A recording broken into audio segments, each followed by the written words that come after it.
Le PLM, c'est une véritable stratégie d'entreprise dont le but est d'optimiser et fluidifier la gestion des données produits via la mise en place notamment de la collaboration de tous les acteurs métiers qui concourent au produit et ce sur tout le cycle de vie de ce produit.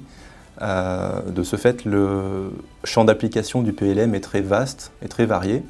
Et en tant que consultant fonctionnel PLM, j'interviens, alors certes pour le bureau d'études, qui est le domaine dans lequel le PLM a trouvé naissance il y a quelques années, mais maintenant aussi dans d'autres secteurs de l'entreprise, comme les services de la fabrication ou de la maintenance, qui sont eux aussi concernés par le PLM. Dans mes activités, je suis donc en contact avec de nombreuses personnes qui sont à différentes fonctions dans l'entreprise et il est aujourd'hui important que le consultant fonctionnel PLM ait une vision élargie du PLM et soit formé à toutes les formes que le PLM peut prendre en fonction du produit concerné et aussi en fonction des secteurs d'activité concernés par le PLM.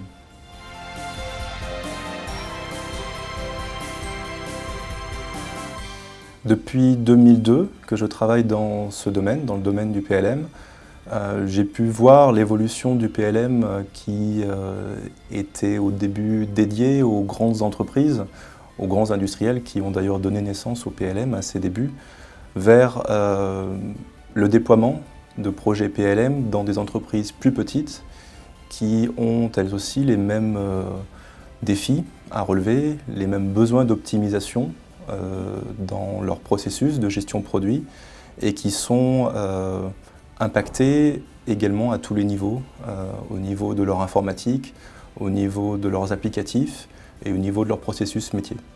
Au-delà de la taille des entreprises qui a donc évolué au fil des années, je me suis rendu compte aussi que maintenant le P de PLM a une portée beaucoup plus vaste puisque il ne s'agit plus que des avions, des fusées ou des automobiles comme au début du PLM, mais maintenant on peut dire que tout bien manufacturé est en fait concerné par le PLM. En tant que consultant fonctionnel, j'interviens certes pour le secteur de l'aéronautique, de la défense et de l'espace ou de l'automobile, mais aussi pour le domaine pharmaceutique par exemple, ou l'industrie du luxe, ou également celle du textile. Et donc le PLM aujourd'hui, on peut dire qu'il concerne tous les produits et également les services associés à ce produit. D'un point de vue également innovation technologique, le PLM s'enrichit tous les jours de nouvelles fonctions. Alors évidemment, les éditeurs de PLM embarquent dans leur logiciel des nouveaux modules ou des nouveaux composants, par le biais de rachats notamment. Et aujourd'hui, on voit que ces logiciels embarquent de plus en plus de choses.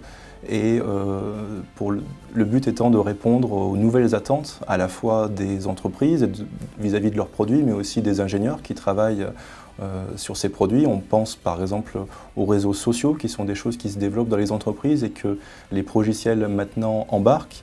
Mais on peut penser évidemment à une des grosses révolutions qui se prépare actuellement, qui est le domaine des objets connectés, ce qu'on appelle l'Internet of Things. Et donc le fait qu'aujourd'hui, les objets qui concourent dans un produit seront connectés, et le PLM a un rôle majeur à jouer dans cette révolution, puisque le PLM est le garant de ces données et le garant de leur disponibilité et donc d'un référentiel qui permet de les stocker.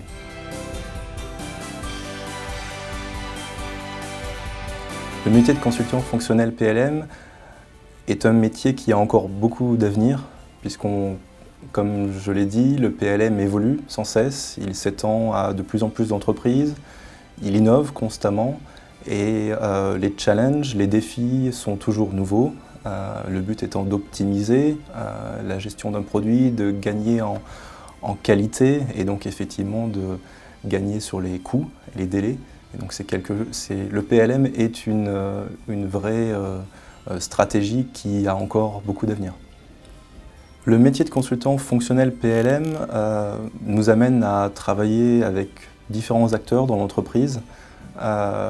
Il faut bien comprendre que le PLM, c'est un système d'information à part entière et qui donc touche à la fois évidemment aux aspects infrastructures, techniques, les réseaux, les serveurs. Ça touche également aux applicatifs, donc les progiciels PLM qui sont déployés, les interfaces entre outils qu'il faut également mettre en place. Mais le PLM touche aussi et surtout au processus métier, au rôle de l'entreprise et donc à l'organisation de l'entreprise.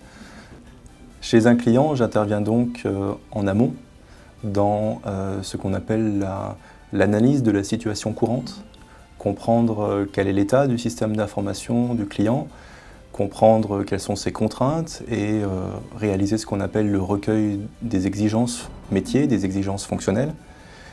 Et une fois cette analyse effectuée, on définit avec le client la cible, quel est le projet PLM qu'il veut déployer, quelle est la cible métier, quelles sont les données concernées, quels sont les volumes concernés. Donc il s'agit donc de définir cette cible, définir notamment les spécifications fonctionnelles des progiciels qui seront déployés, et sans oublier la partie migration des données, donc les données existantes. Il faut aussi créer un projet à part entière de migration de données. Le consultant fonctionnel intervient sur les aspects métiers, donc il doit être au fait des processus, des fonctions PLM qui sont concernées d'un point de vue business, d'un point de vue métier et aussi d'un point de vue progiciel. Il faut connaître les différentes fonctionnalités offertes par le progiciel en standard. Le but du consultant fonctionnel, c'est d'amener le client à faire converger ses processus et ses fonctions dans l'outil PLM.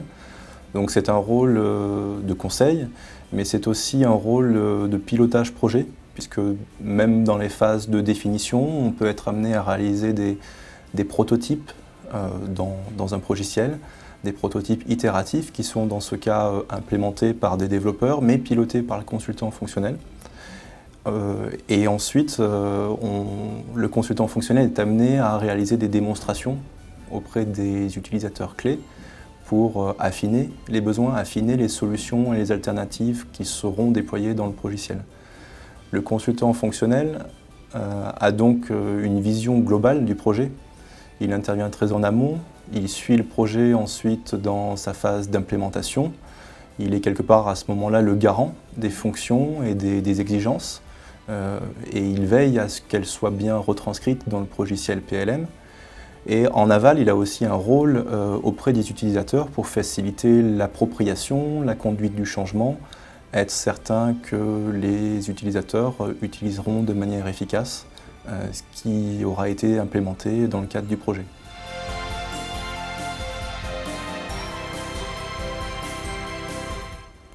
Une formation sur le PLM est à mon sens importante puisqu'aujourd'hui nous avons besoin de plus en plus d'experts sur le domaine. Il y a beaucoup de projets PLM qui sont en cours et il y a encore beaucoup de projets à venir, comme je l'ai dit auparavant, dans des grands groupes mais aussi dans des entreprises plus petites qui ont besoin d'avoir des gens qui sont autonomes, efficaces et qui connaissent très bien les enjeux, qui connaissent les progiciels et qui ont par le biais d'une formation déjà vécu dans une immersion en entreprise un projet PLM avec ses défis, ses contraintes, ses enjeux et puis quelque part son vocabulaire parce que le PLM a aussi son vocabulaire et il est important de pouvoir communiquer sur le PLM dans une entreprise. Quelque part, le consultant fonctionnel est aussi une personne qui est en charge du marketing du PLM, notamment dans une petite entreprise. Nos clients ont besoin qu'on les aide à sponsoriser le projet et à mettre en place la communication autour du projet.